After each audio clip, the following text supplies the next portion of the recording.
नमस्कार दर्शक बंधु आजिर एही भिडियो को आपण को स्वागत करुछि।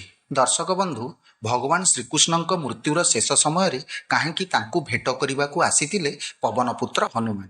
कौन भगवान श्रीकृष्ण मृत्युर शेष समय हनुमान तांको निकटरे उपस्थित थिले?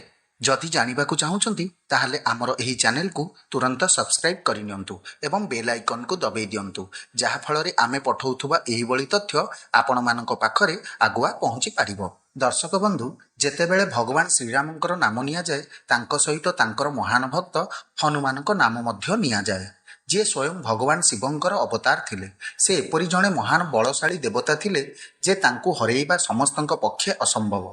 भगवान शिव विष्णु और ब्रह्मांक सह अन्य देवता मानक निकटरू तांको भिन्न भिन्न प्रकार वरदान प्राप्त होइथिला, जहा फଳରେ तांकर शक्ति द्विगुणित बढ़ी जाइथिला। भगवान हनुमान चिरंजीवी अटंती। त्रेतया जुगरे भगवान श्रीरामंक सहित थिबा बेले द्वापर जुगरे मध्य भगवान श्रीकृष्णंक सह थिले। महाभारत रे थरे नुहे शताधिक थर हनुमानंक संपर्क रे उल्लेख करा जाइछि। से भीमंक गर्भ को भांगी चोरमार करिथिले।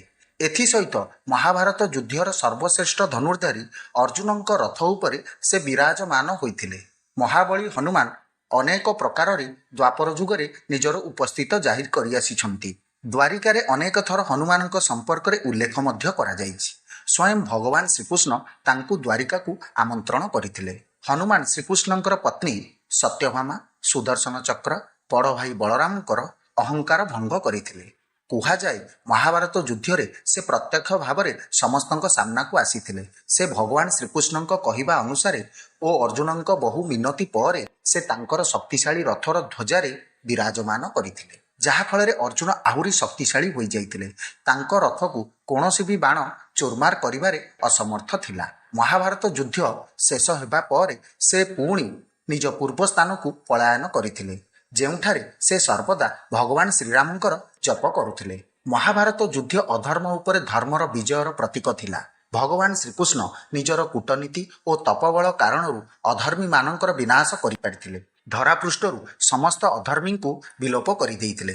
शेषरे से मनुष्य रूपी शरीर को त्याग करी वैकुंठ लोक को प्रस्थान करिथिले। महाभारत युद्ध शेष होबार 36 वर्ष पर भगवान श्रीकृष्ण देह त्याग करथिले। एहा पछरे पूर्व जन्म अर्थात त्रेतया जुगर अभिशापर प्रभाव रहिथिला, जहा तांकु बाळींक पत्नी देइथिले। बाळी ही थिले जे कि शिकारी रूप रे आसी भगवान श्रीकृष्णंक पाद को मृग बोली भाबी शर निक्षेप करथिले, जहा द्वारा प्रभु श्रीकृष्ण देह त्याग करथिले।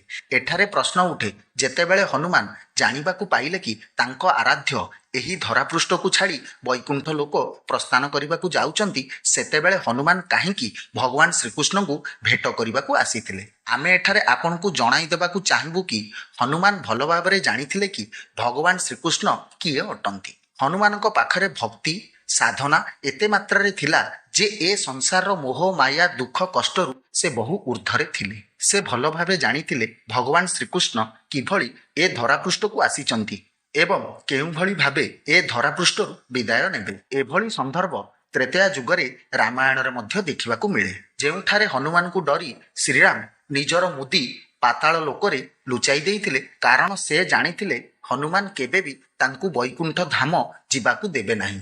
परे हनुमान बासुकी नागंक ठारू श्रीरामंक मुदी संपर्क रे जानिबाकू पाइथिले।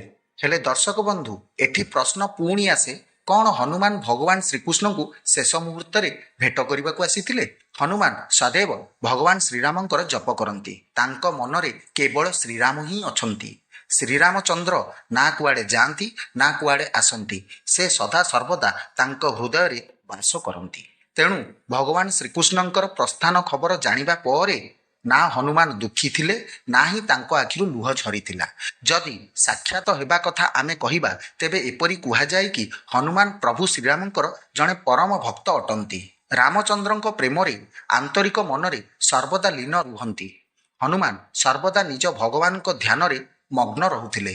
तांको अंतर मनरे सर्वदा प्रभु श्रीराम विराजमान करिथांती। तेणु से भगवान श्रीकृष्णंकर प्रस्थान खबर जानिबा परे एतेटा दुखित होई नथिले।